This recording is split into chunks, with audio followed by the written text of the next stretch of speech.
Hello, welcome back, everybody.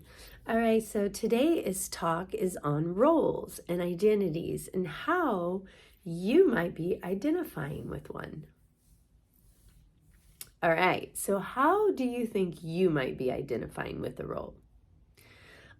For me, I'm going to give you a couple of my own examples. So, for one, a really big one actually, is that I have essentially been taking care of myself since very young. I left my house the first time around, I think, 15, 16, and I've just had to take care of myself my whole life. So, I've been identified really, and a lot of my friends know me as this strong woman. And believe me, didn't start off that way. I've had, I'm very resilient because I've had to be. I've gone through many difficult times in life of just, I've lived on the streets. I've, been in and out of shelter homes and just, that whole teenage side. There's a lot of, trauma that happened, right? You can imagine a 16-year-old, out on the streets essentially. So, because I've had to take care of myself almost my whole life and being identified as the strong woman, the way that it's caused suffering for me is that there was never space for a man to step in. For a man to step in and take care of me, to provide support, affection, love, just to provide this safe space for me. It's always been very difficult for me to even trust a man. And also, another way is also because I've been, I was the one in my home, in my childhood home, where I had to kind of make sure everybody was okay, everybody was safe. So I've also been identified as a rescuer, where it's like I take care of everybody else but me. So essentially, I've been self-abandoning my whole life. That is one way I've been identified and causing suffering for myself. Another way is just that I'm an entrepreneur. And, I find that, let's say, if I'm not producing or I'm not working hard enough and I don't want to work for some reason, I have this guilt inside me because for me, I'm identifying as this strong, independent entrepreneur and I have to produce. Essentially, it's just survival mode I've been stuck in for many years. Which like many of us are, but many of us are stuck in different roles, right? You could be stuck in a role of the pleaser or the person that's always positive. Nothing ever goes wrong. Everything's all wonderful, right? So there's just many different ways we can be identified with a particular role. Whether that's a parent, or our role as a wife or a husband, our role as a student or a teacher or a meditator, right? I'm a meditator. Therefore, I should be meditating very well. I'm perfect. Right? What about age? Oh, that's a big one for us women, more than men, I feel, and I'm a victim of it. I find myself, it's very difficult to go through the aging process and to not be identified with, it's sagging a little here and more wrinkly, a little more there and drooping a little bit here, right? So it's difficult to not be identified with that and be sad, instead of just creating space and allowing this beautiful transformation of body as we get older and to appreciate the wrinkles and the droopy skin. It's hard. So those are just a few examples.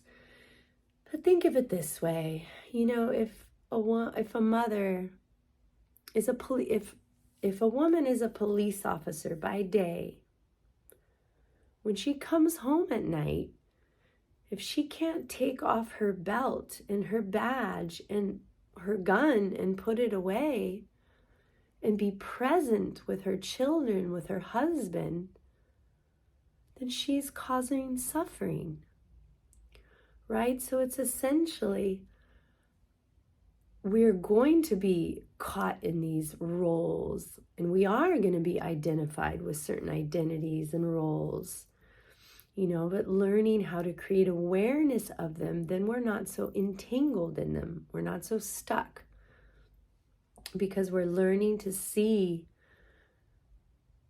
ourselves from this objective view, right? From the previous class I just did, which I'll put the little link right there, is the one who knows, that learning how to be the observer of our human experience. Besides that, think of, I'm a Pisces, and I love saying I'm a Pisces, because Pisces are sensitive and loving and passionate and dreamy, and I am those things. I love to dream. I have my fairies hanging on the wall, my flower in my hair. I wish I was a mermaid.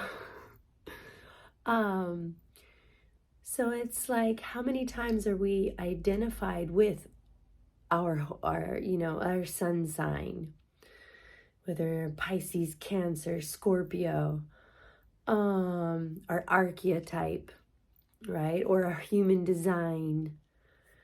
So there's just so many ways that we are identified with different roles.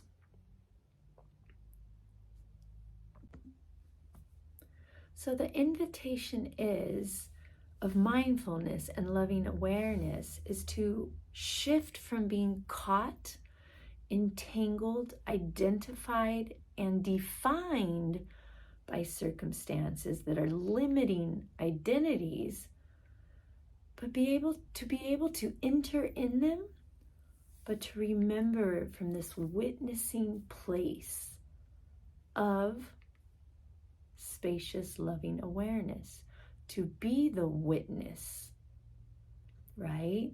So when we learn to witness the ways we can get stuck in identities, we learn how to almost touch into this flow state where we are connected with our essential self. And I spoke of this in my other video, where we can see the drama of life going on, the drama of being a mother, or a perfect entrepreneur, or a partner, or a teacher. We see it from this non-judgmental, curious space.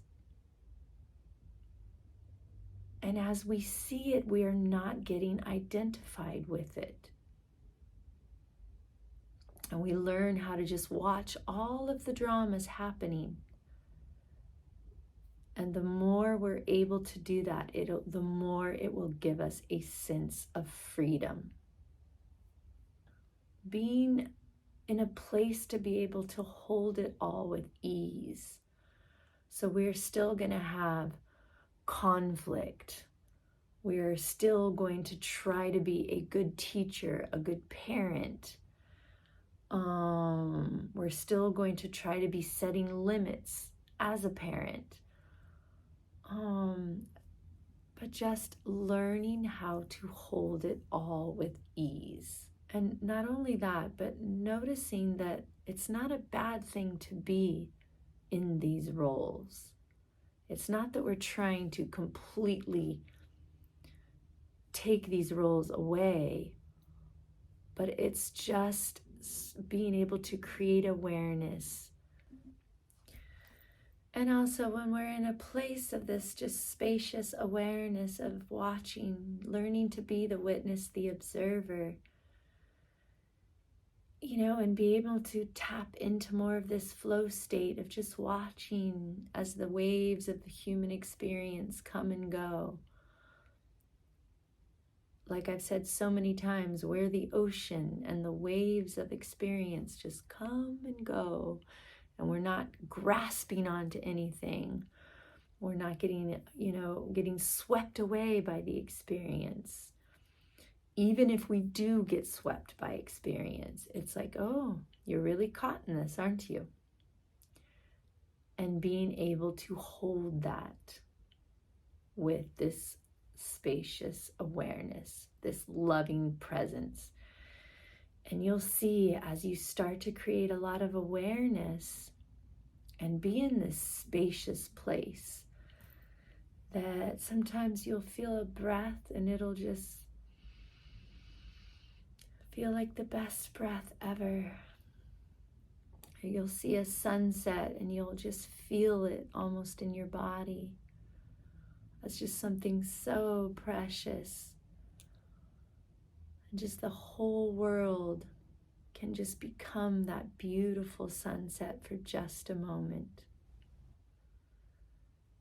Thank you so much for watching, and I appreciate you for following me on my own journey.